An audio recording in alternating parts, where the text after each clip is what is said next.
আসসালামু আলাইকুম প্রিয় দর্শক, এই যে দেখছেন ড্রয়ারের ঢাল কাটার জন্য ঢাল কাটা হচ্ছে।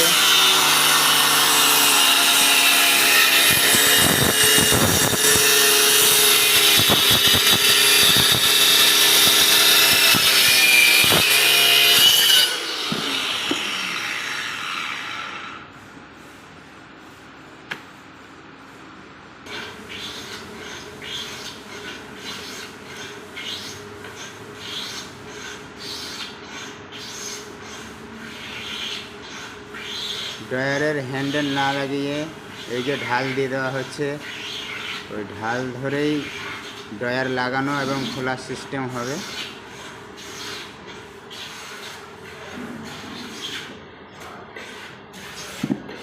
এই যে ঢাল,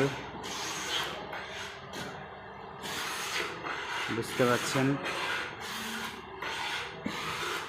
হ্যান্ডেল লাগবে না, এই ঢাল ধরেই ড্রয়ার খোলানো এবং লাগানো হবে। এই যে এখানেই লাগানো হবে, সামনে দেখতে পাচ্ছেন।